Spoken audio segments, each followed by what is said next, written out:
नमस्ते शिक्षक साथियों एवं प्रिय विद्यार्थियों, आप सभी का मेरे YouTube चैनल में हार्दिक हार्दिक अभिनंदन है, स्वागत है। साथियों, पूर्व के वीडियो में मेरे द्वारा कक्षा 5वीं गणित का जादू पाठ 1 और 2 अच्छी तरह से समझा दिया गया था और आज हम कितने वर्ग पाठ 3 पढ़ेंगे और समझेंगे। तो साथियों, सबसे पहले आपको यहाँ पर सबसे ऊपर एक आकृति दिख रही है। यहाँ पर आपको पहला बिंदु दे रखा है, बिंदुओं से बनाए गए वर्ग की एक भुजा को मापो। ऐसे 12 वर्गों की मदद से अलग अलग तरह की ऐसी जितनी भी आयतें बन सके बनाओ। और फिर यहाँ पूछा है तुम कितनी आयतें बना पाए। और यहाँ 2 बच्चे यहाँ पर आकृतियाँ बनाने की कोशिश कर रहे हैं।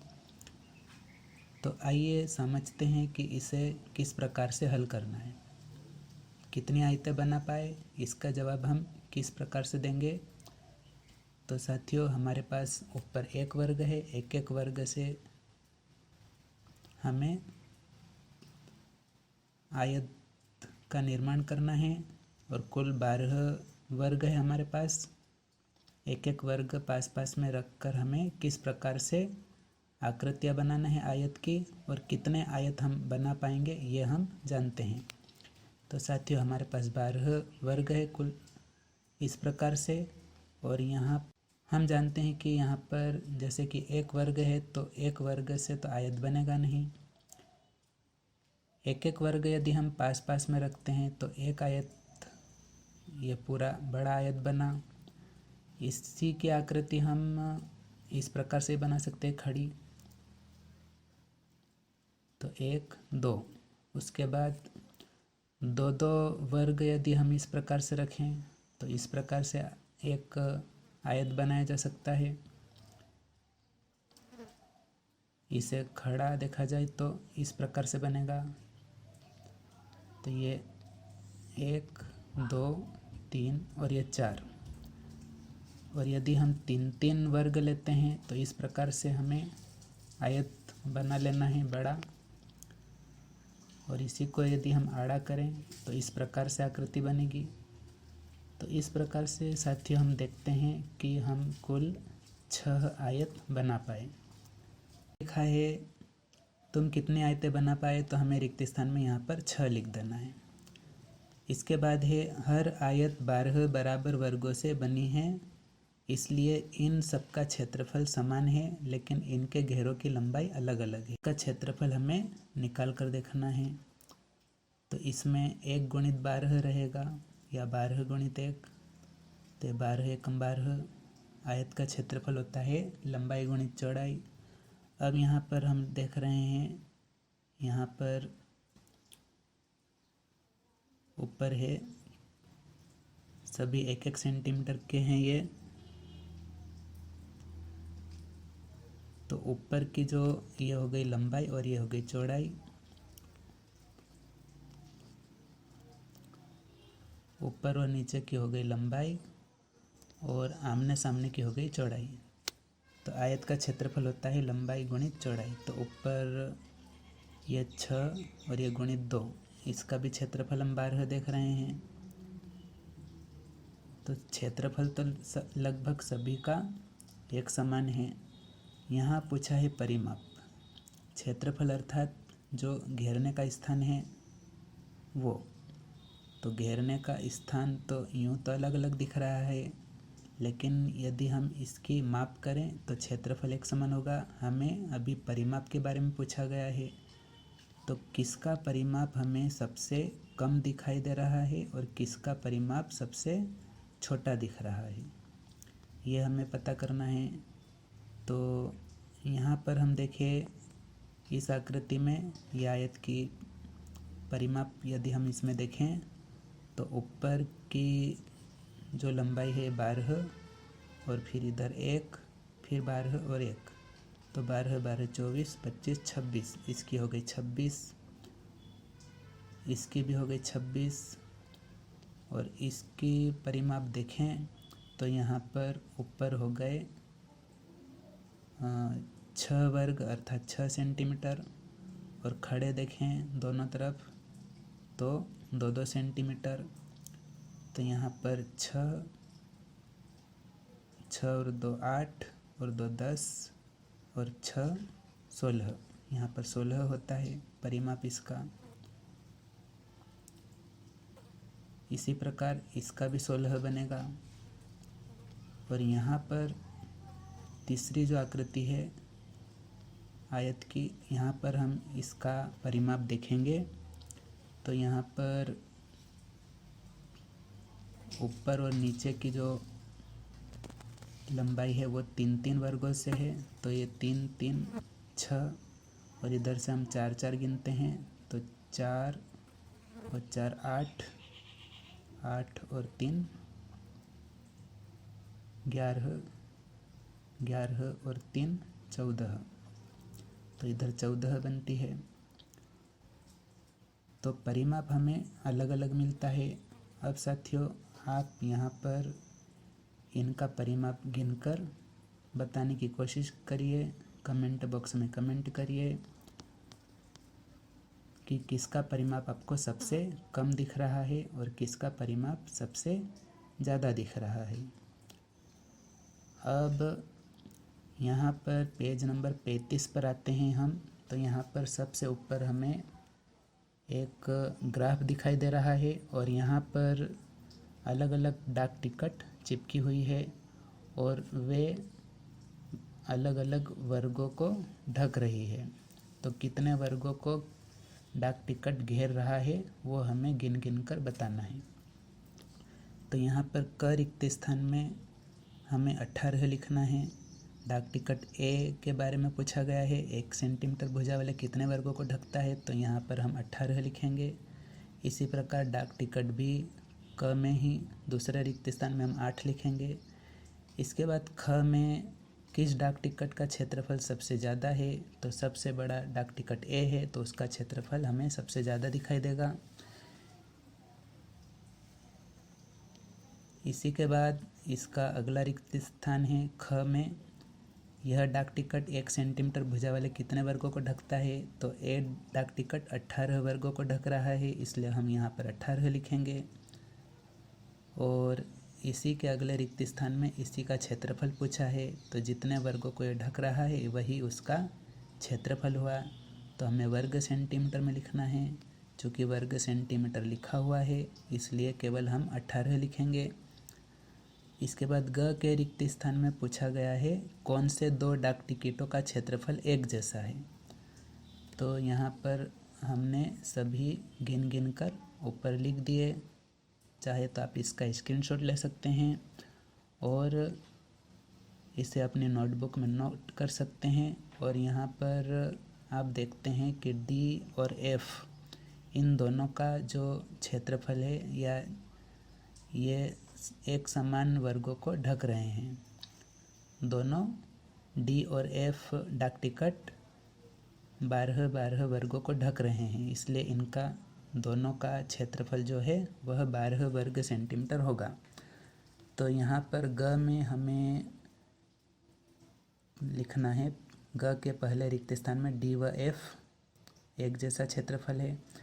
इसके बाद इसी के अगले रिक्त स्थान में हमें लिखना है हर एक डाक टिकट का क्षेत्रफल कितना है, तो दोनों का हमने 12-12 वर्ग गिने, तो यहाँ पर हम 12 लिखेंगे।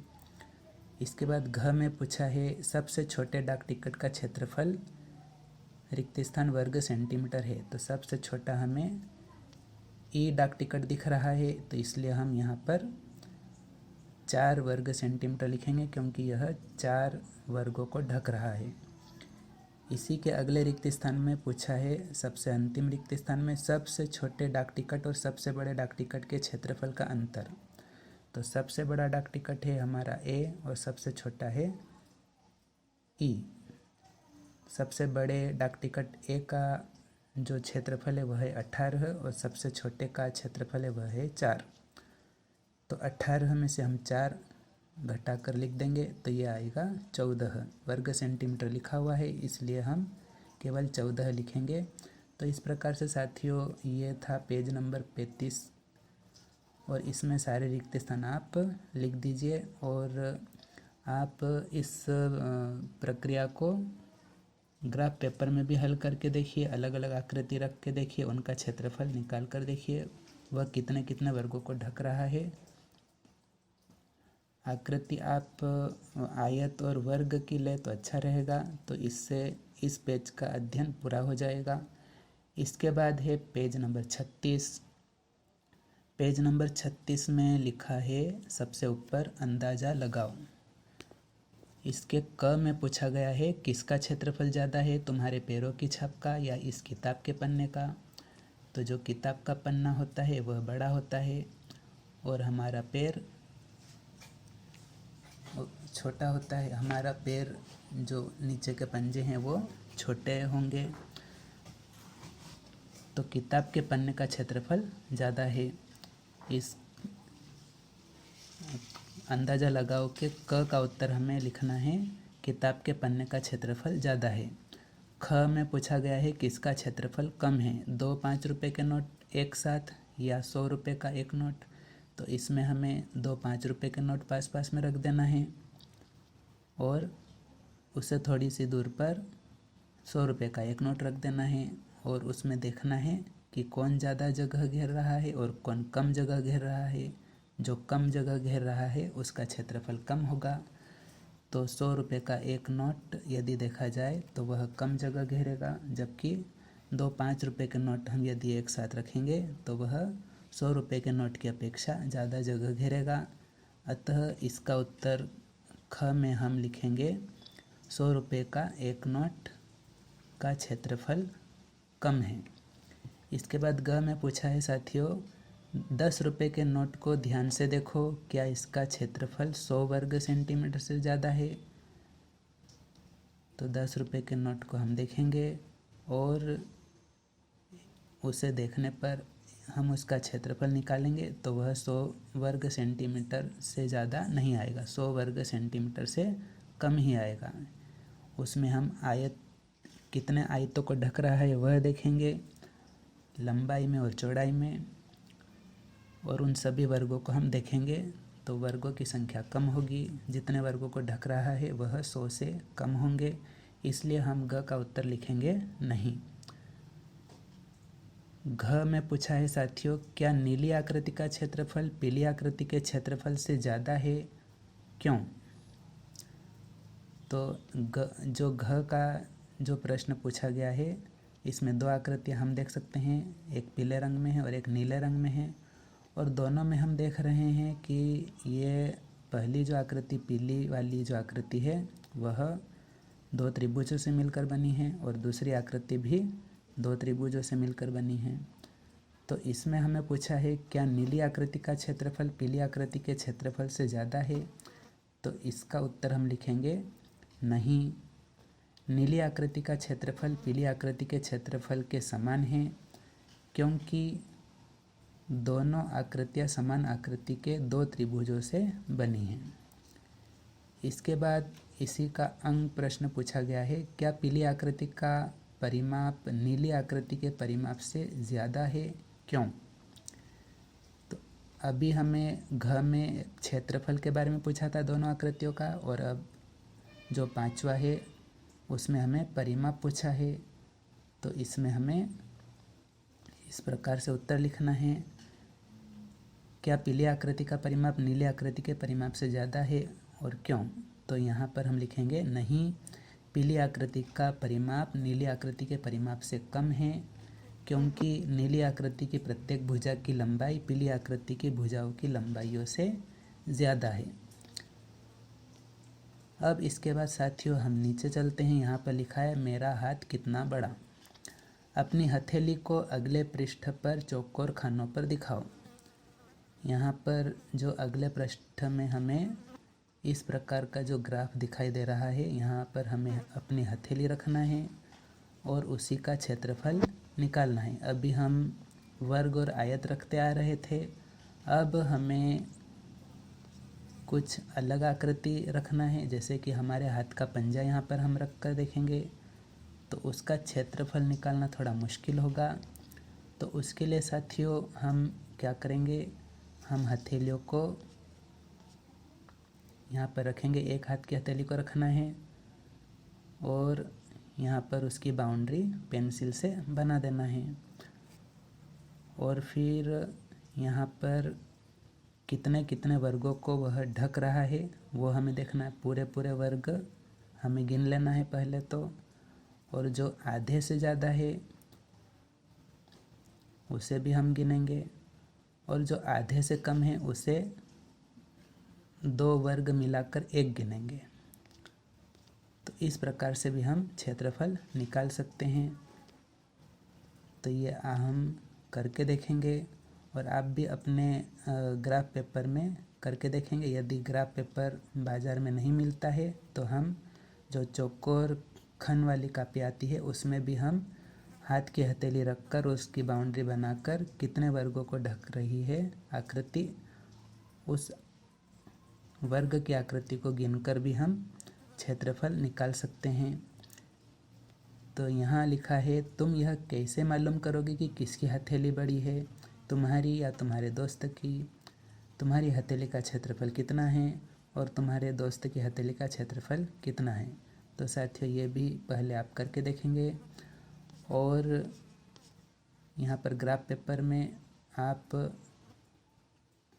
आपकी हथेली कितने वर्गों को ढक रही है गिनेंगे और यहाँ पर लिखेंगे। पूरे पूरे वर्ग आपको एक एक करके गिनना है, और जो आधे से अधिक वर्ग घेर रही है उसे भी हम गिनेंगे, और जो आधे आधे वर्ग ढक रही है उसे हम 2 वर्ग मिलाकर 1 गिनेंगे। तो आप इसे करके देखिएगा। अब इसके बाद है, यहाँ पर 2 सहेलियाँ दिख रही है। यहाँ पर लिखा है मेरे पैर का निशान लंबा है, और दूसरी सहेली बोल रही है लेकिन मेरे पैर का निशान चौड़ा है। तो किसका पैर बड़ा है? तो साथियों यहाँ पर हमें जो पहली लड़की दिख रही है उसका पैर की जो छाप है उसका निशान लंबा दिख रहा है। तो हम यहाँ लिखेंगे मेरे पैर का निशान लंबा है। इसके पैर का निशान बड़ा है, तुम्हारा या तुम्हारे दोस्त का? तो इसका उत्तर हम लिखेंगे मेरे पैर का निशान बड़ा है। इसके पैर का निशान बड़ा है, तुम्हारा या तुम्हारे दोस्त का? तो इसका उत्तर हम लिखेंगे मेरे पैर का निशान बड़ा है। इसके पैर का निशान बड़ा है, तुम्हारा या तुम्हारे दोस्त का? तो इसका उत्तर हम लिखेंगे मेरे पैर का निशान बड़ा है। बाद में है, क्या तुम्हारे दोनों पैरों के निशान का क्षेत्रफल बराबर है? तो इसमें हम लिखेंगे हाँ, हमारे दोनों पैरों के निशान का क्षेत्रफल बराबर है। अब इसके बाद साथियों ये प्रयोग आप भी करके देखिएगा। अब यहाँ पर अगले पृष्ठ पर हम चलते हैं, पेज नंबर 38 पर। यहाँ पर गेंडे का बच्चा दिख रहा है और हाथी दिख रही है, चींटी दिख रही है और चिड़िया दिख रही है। गेंडे का बच्चा, इस चित्र के ऊपर लिखा है मेरी त्वचा में बहुत सी तहें हैं इसलिए मेरा क्षेत्रफल ज़्यादा है, मेरे पूरे शरीर पर हवा मुझे ठंडा रखती है।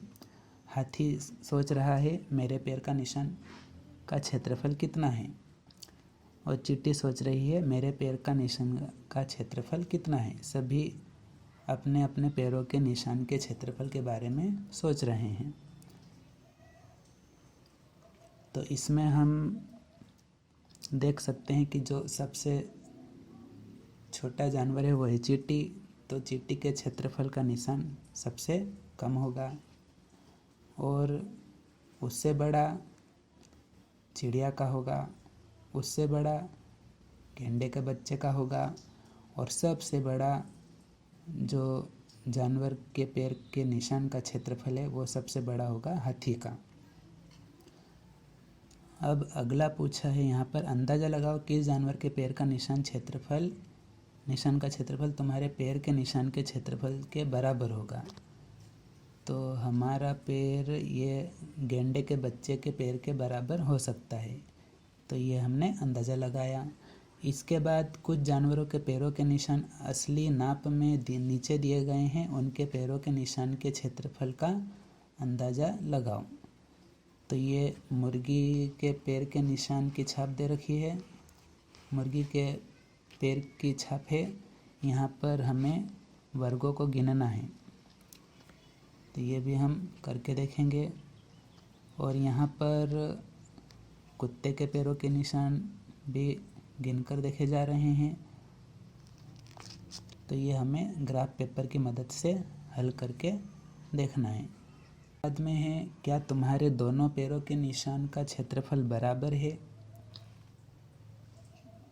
तो इसमें हम लिखेंगे हाँ, हमारे दोनों पैरों के निशान का क्षेत्रफल बराबर है।